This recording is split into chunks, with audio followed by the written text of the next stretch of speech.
na ndenge mosusu tokoki koloba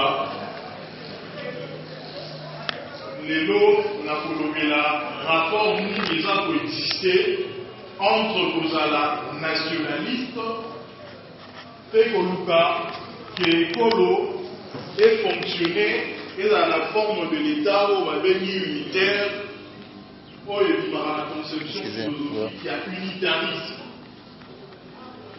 Bon, avant nabanda kolobela sujet na ngai na ko rappeler que la fois passée na pesaki tepe ntango tozalaki na ngaba, est-ce que bato basalaki tepe yango bazawa?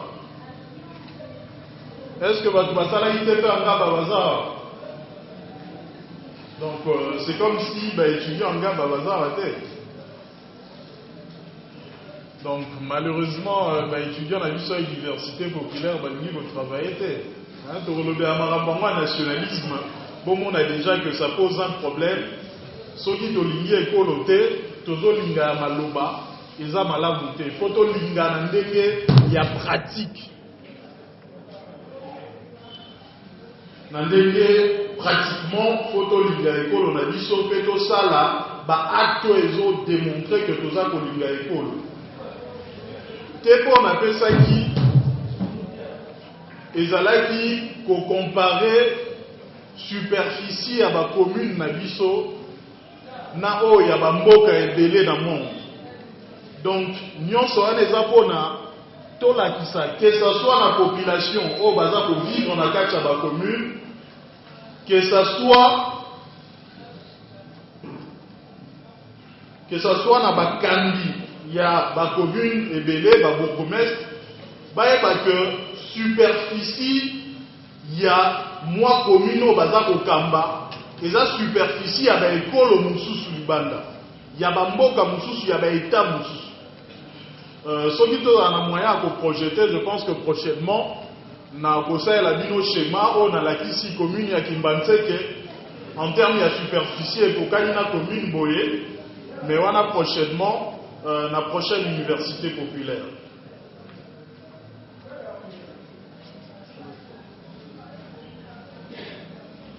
Wane Kosalama, la prochaine université populaire.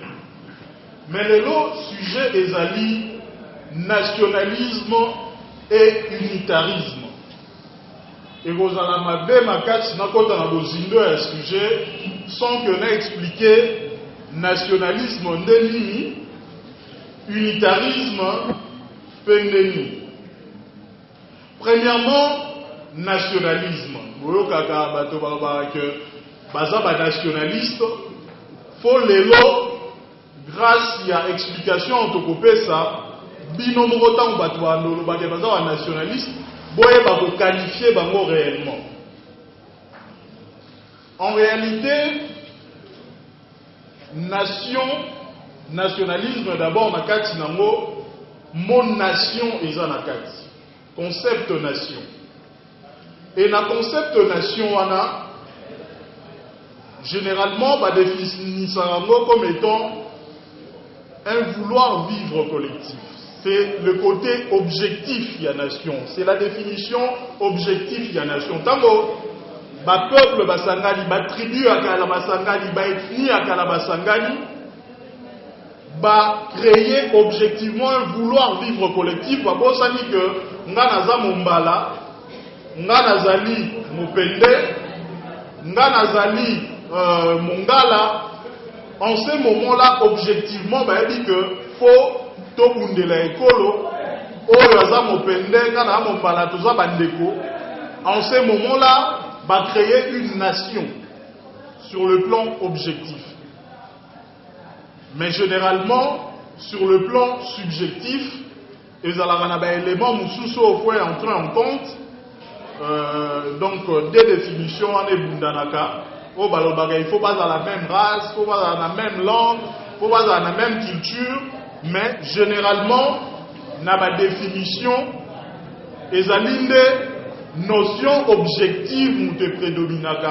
C'est-à-dire, même si ils ont la même culture, mais tant que ils ont un vouloir vivre collectif, ils ont la même culture, tout va créer un accord et une langue. Maintenant, nationalisme. Ezobima na concept wana nation.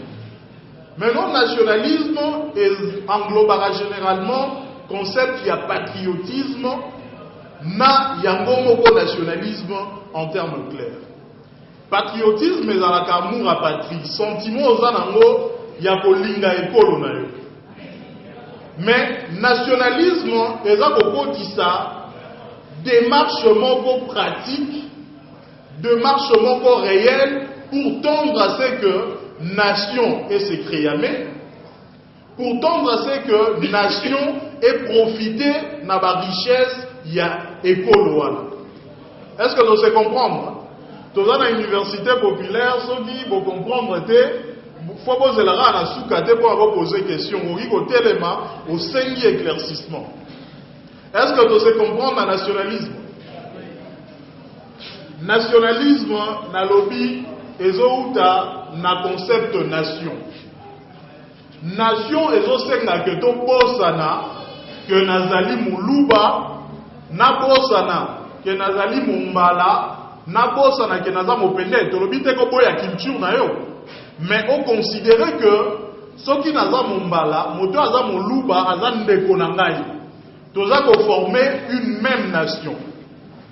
Parce que tous a un vouloir vivre collectif. C'est vrai que dans Mboka la biso, nous sommes comme une étape pour parce que tous a des difficultés, mais tu relaxes quand même que les gens bateau basala combat pour créer une nation congolaise. Donc maintenant, le nationalisme, en dehors, il y a amour de la nation, il y a amour de la patrie, et Batisaka, une démarche consciencieuse, une démarche pratique.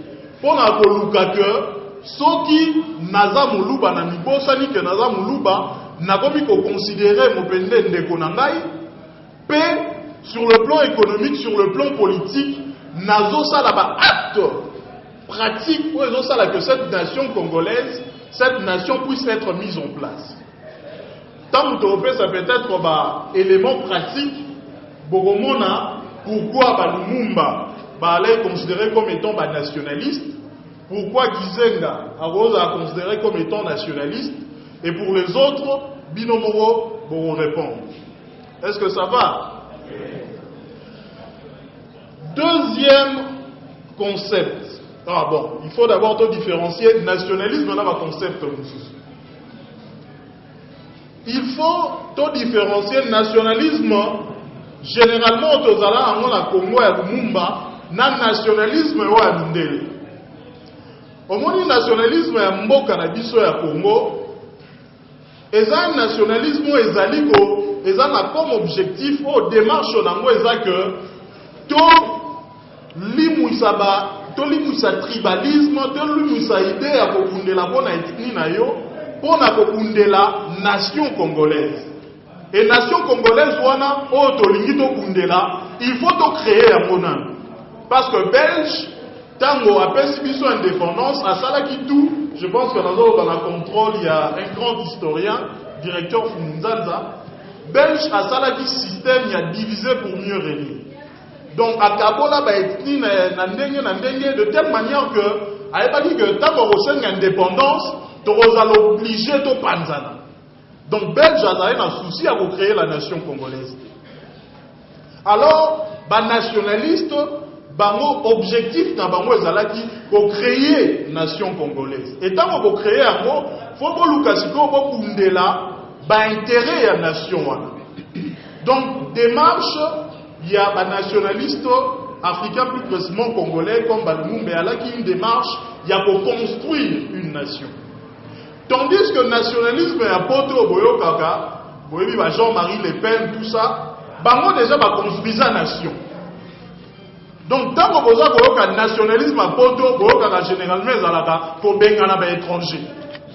Donc, c'est un nationalisme conservateur. Donc, le cas là, il y a une richesse, comment vous protéger que les étrangers ne sont pas bénéficiés. Or, Lumumba, malgré que défendre la nation congolaise, peut intérêt à la nation, mais jamais, il y a un souci à Lumumba, il Abandé vous répéter plusieurs fois, je pense que même dans Patriarche Gizenga, qu'il faut que tous aient un partenariat à l'indé. Donc, différence entre deux nationalismes. Est-ce que vous se comprenez? Et il faut les différencier nationalisme na souverainisme. Nationalisme est ça que ozo luko construire nation na kadet yamboka na biso nation na nuivandité parce que oyoka que bato bazo betate basakata fo ba sangana ba pende bazo sangana na côté na bango. Donc notion nationalisme na nation congolaise na nuivandité. Donc nationalisme est ça na nous construire nation pour créer une démarche que économiquement, politiquement, nation en est profité dans l'intérêt yamboka. Tandis que, mais aussi ce nationalisme, ils ont protégé l'intérêt de la face à l'étranger. Donc, entre autres, il faut défendre l'intégrité territoriale, entre autres, il faut défendre Mboka contre toute ingérence extérieure. Mais, les souverainistes, bango basukaka na élément moko balingaka tout simplement bapunda pona ko protéger mboka na biso face ya menace extérieure. Donc ba protéger souveraineté ya mboka. Mais bango moko gestion ya pouvoir na bango na kati ya mboka et amenaka te à ce que la nation congolaise ait bénéficié na ba richesse ya mboka.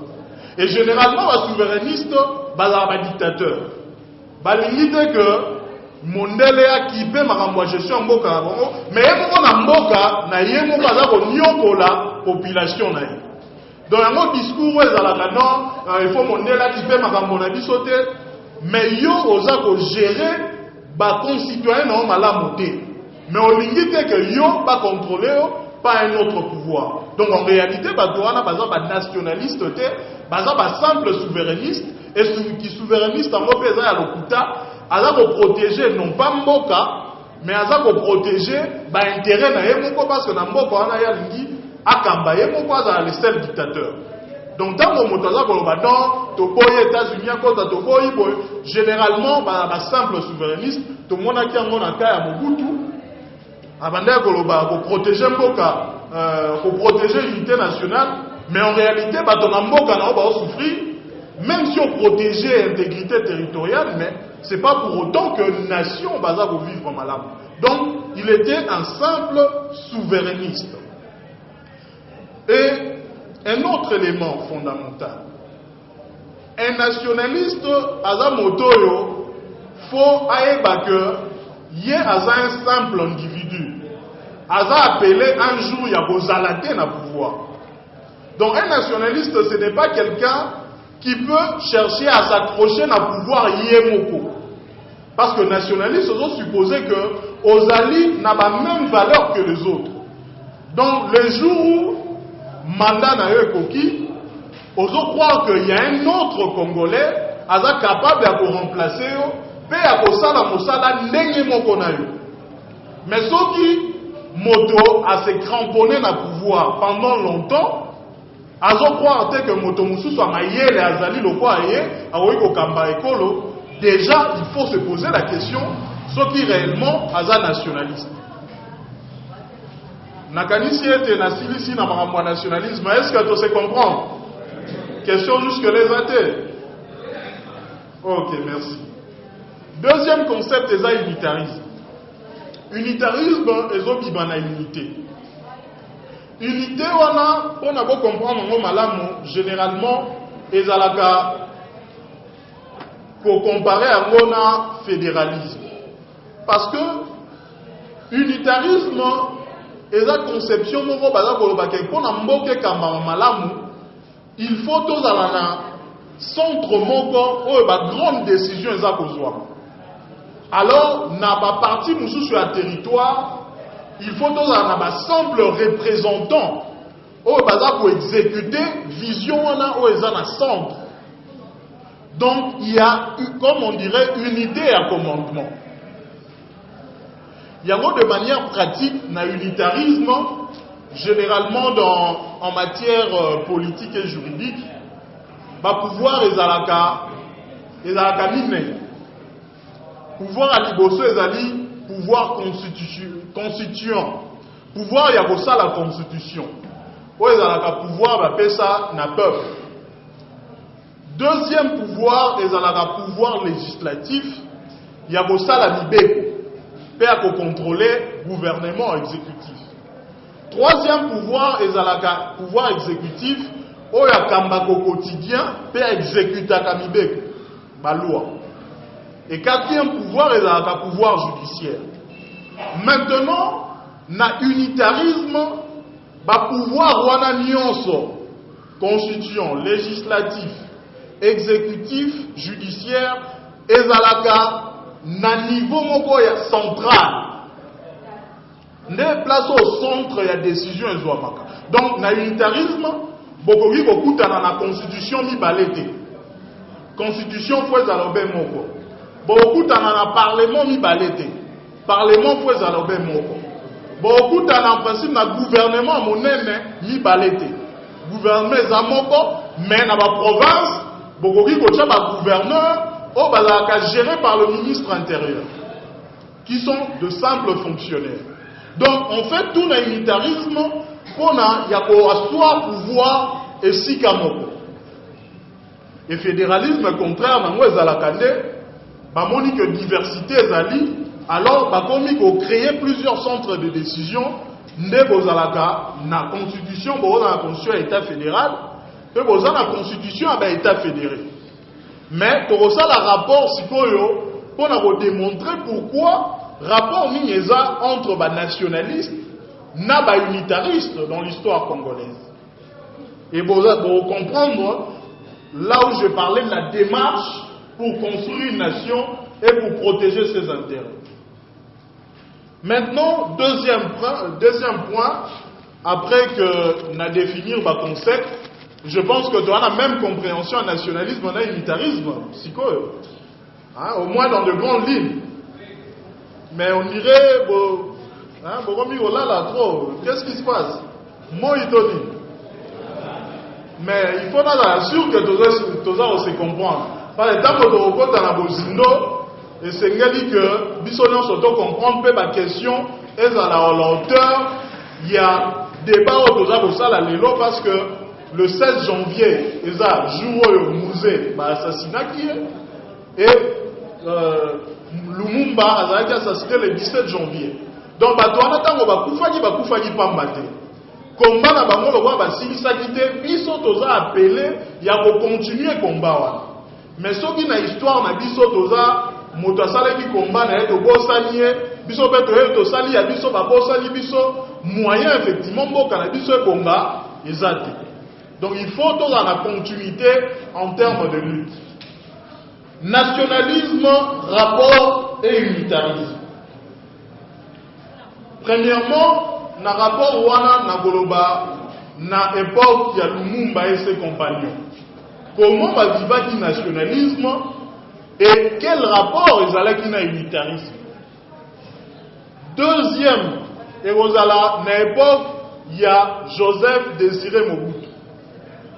Effectivement, na kanisi était bokamwe. Joseph Désiré Mobutu, comment est-ce que vous classé parmi les nationalistes? N'a pas classé, mais au moins, il faut voir que Joseph était proche à Lumumba, comme secrétaire particulier. Je ne sais pas si je me trompe. Comme secrétaire particulier. Donc, il était dans le clan Lumumba. Secrétaire d'État. Okay. Na clan Lumumba. Alors, comment il vivait le nationalisme et quel rapport avant ça avec l'unitarisme? Troisième, c'est... Allô? Troisième, c'est l'époque de Mouzé Laurent Désiré Kabila. Encore une fois de plus, Fobo Yeba que Mouzé Laurent Désiré Kabila azalaki compagnon de lutte, il y a Jason Tsendwe, na parti Balubakat, il était dans le mouvement à jeunesse. Donc Yépé, il était entre autres parmi les compagnons à Lumumba. Alors comment Yé a vivaki nationalisme et unitarisme? Et l'élo, il faut se poser la question, Tozali plus précisément Wapi. Il y a Liboso, époque, il y a Lumumba et ses compagnons. Tout bandana na Gizenga. Élément, il y a Liboso, il y a patriarche Antoine Gizenga. Oh, et bandeko lakisa qui réellement na ba réflexe, il y a nationaliste. Il y a mon citaki na livre Ma vie et mes luttes, na page 107 jusqu'à 109. Il faut voir que le 4 janvier 1959, après le 4 janvier 1959, événement Oyo Kasavu Kouazalaki à la tête Tango, au Lelo, et comme journée à partir de l'indépendance. Après événement, on a Kasavu Kouazalaki pour chasser, il y a un compagnon de lutte. Donc, un compagnon de lutte, il y a Abako. Tant Kouazalaki pour chasser, Bamindele avec vision na bango ya diviser pour mieux régner, ba approcher Kasavu. Ba bisie RDC moka na bino eza munene makasi. Et à l'époque, il n'y avait pas trop d'échanges entre les tribus. Babi au lieu que au bout de l'indépendance, il y a Mboka Mobimba, mieux vaut au bout de l'indépendance, il y a Congo central. Congo central, où ils allaient qui réunir Kwango, Kwilu, n'a pas Congo actuel. Je pense qu'on a parti à Kinshasa. Ou à Kinshasa, pratiquement. Donc Léopoldville. Effectivement, Kasavu Boubé, il y a motabane qui défendre l'indépendance, il y a Mboka Mobimba. Tout à coup, à sali document Moko, a comme il réclamait l'indépendance, il y a Congo central. Alors, place Naza Goloba, réflexe, il y a nationaliste, il y a Gizenga, eh bien, Nathan Wana Congo central, pesa Moutezalaki Makasi na Kwango Kwilu.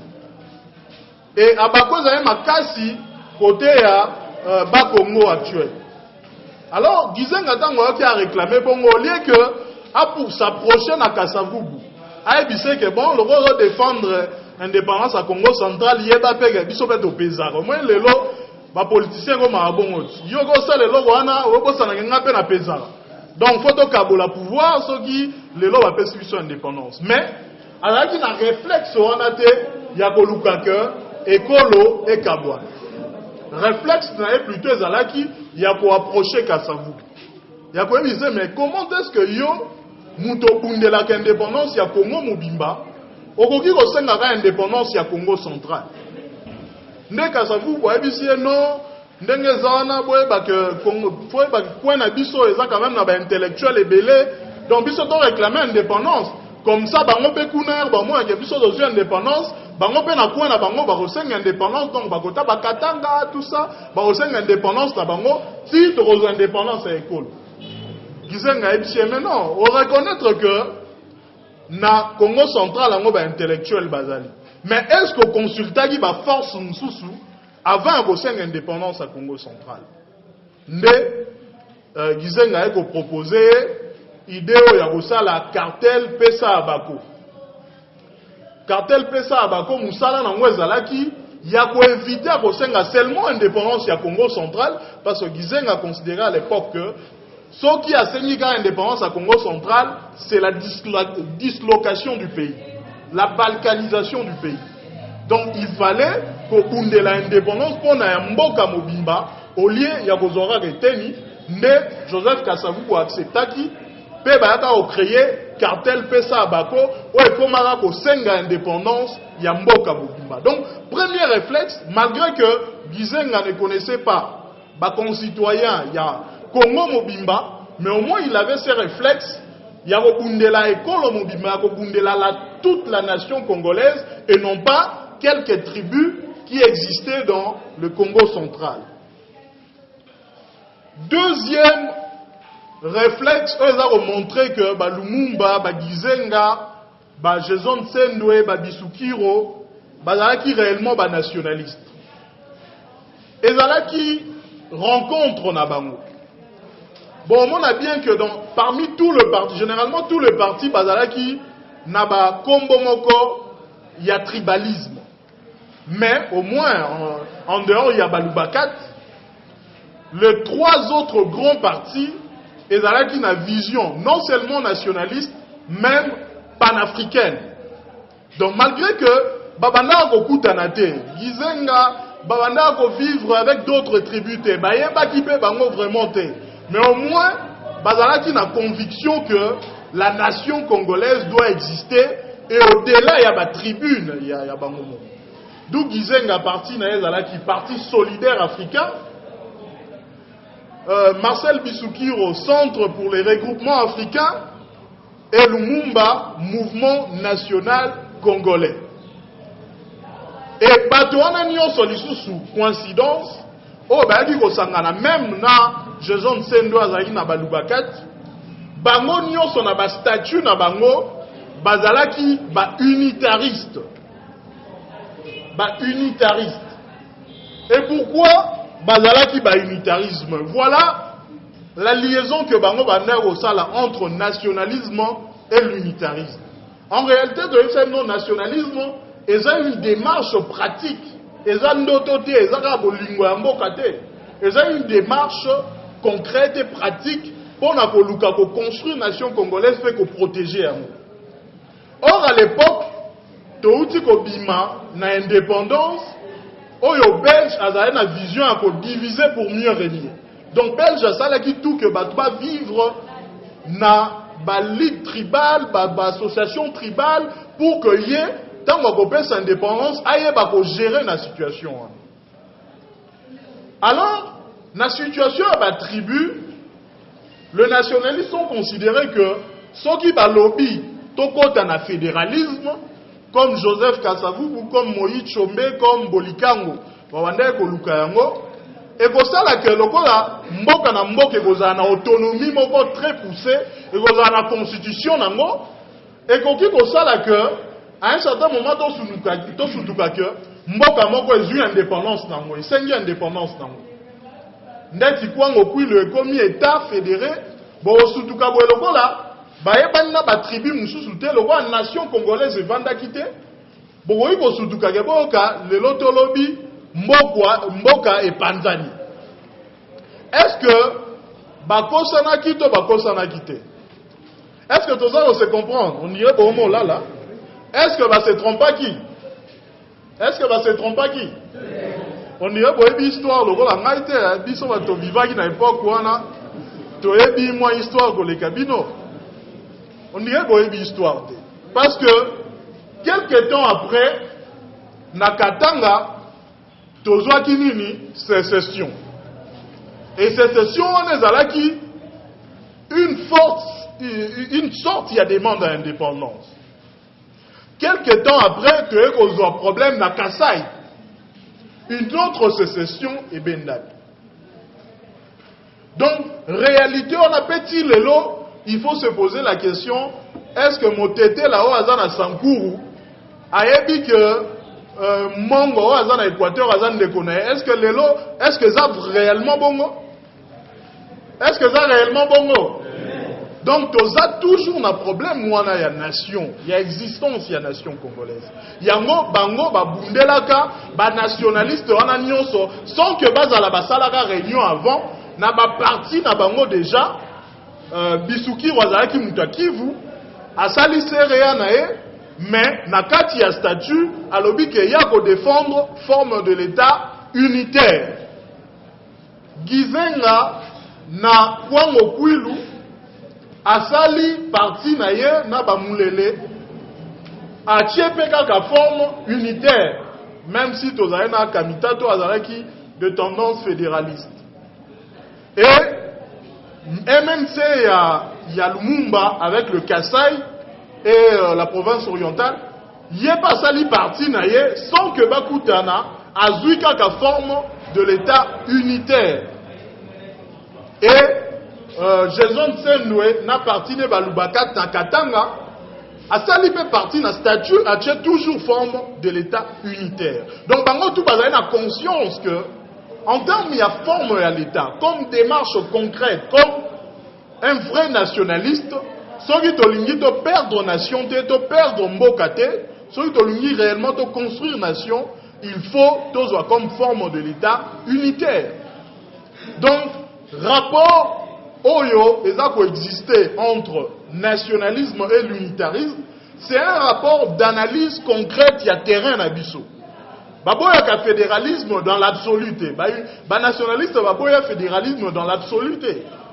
Donc baboya fédéralisme par rapport à contexte congolais, oh le la nation n'a ne vanda quitter, celui to koti na une fédéralisme, to a plus de possibilités, il y a kokota na ba sécession, na balkanisation un peu. Alors, to comme il a niveau et époque, il y a Mobutu. Mobutu, c'était quand même plus ou moins un compagnon à Lumumba. Il y a un moyen qu'on doit pouvoir et qui a à mettre en place l'unitarisme, na maloba na ye ezalaki que effectivement la nation congolaise dans de se construire.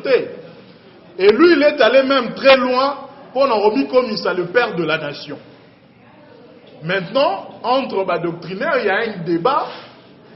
On va considérer qu'en réalité, Mobutu, on a eu unitarisme, et tout simplement dictature.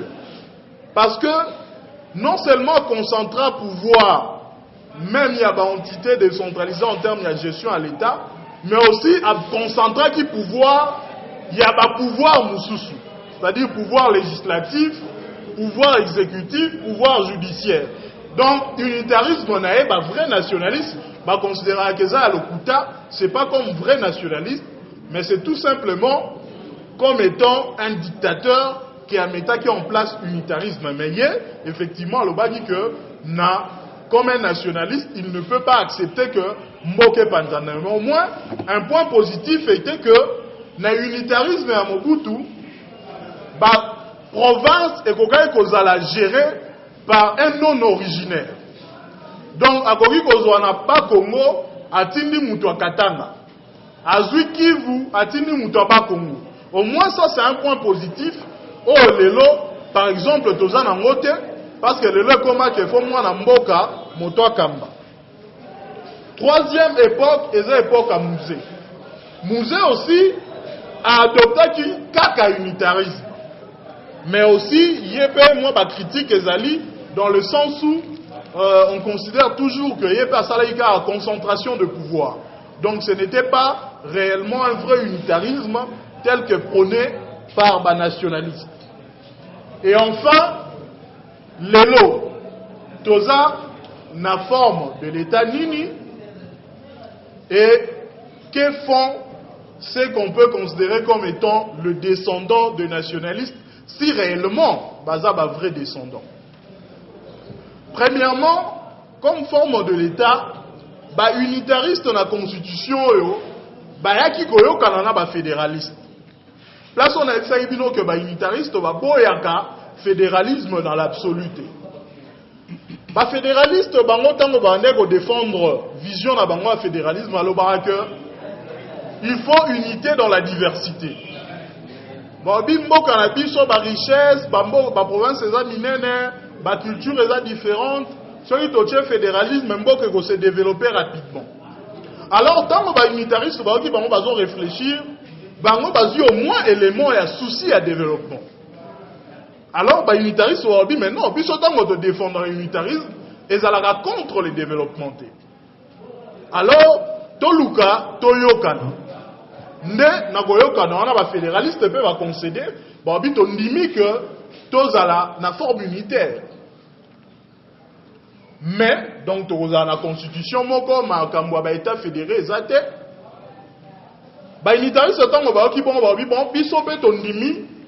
que la compétence en matière sociale, au lieu que la décision dans pouvoir central, il faut topper sango ba province.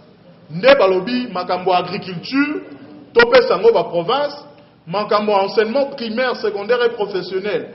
Pesi yango ba province, makambo ya santé, pesi yango ba province, pe makambo ba chef coutumier et commis maintenant compétences à la province. Alors balobi avec d'abord ces 4 grandes compétences, bokoki déjà bobongisi ekolo.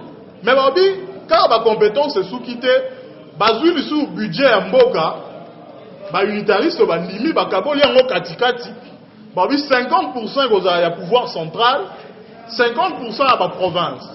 Dans 50% à la province, 40% il faut et qu'il y ait comme rétrocession et 10% est comme caisse nationale de péréquation. Péréquation est en égalité entre la province en termes de développement. Donc il y a créé péréquation. Donc ce qui est moni, province a des ressources ils ont moins développées que les autres. Si comme solo 10% les alliés pour investir dans la province soit dans la province soit pour que matin.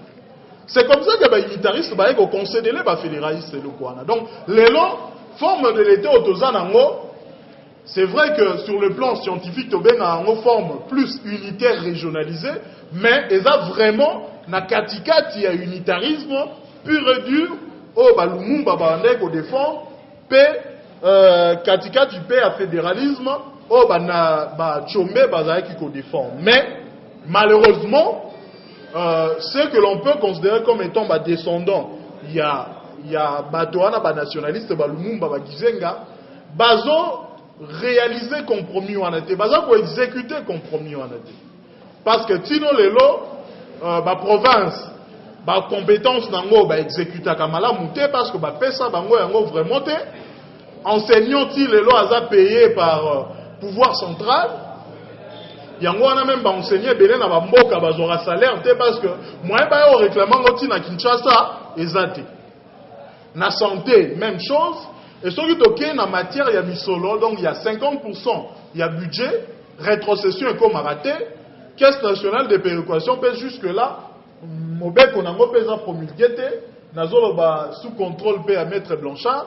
Donc, loi wana sur la caisse nationale de péréquation ils ont promulgué. Donc, les lots, effectivement, il n'y a plus plutôt de la part de ceux qui s'appellent nationalistes une démarche concrète où il faut amener bango yagoluka nation nabiso à la construite, pe akoluka que intérêt nabi ya nation nabiso à la protéger. C'est ainsi que là où je vais faire appel à la réflexion pour terminer, il y a ancien Premier ministre Mouzito, quand il insiste na 4e tribune nae, RDC État sous-endetté, esprit de pauvreté ou d'émergence.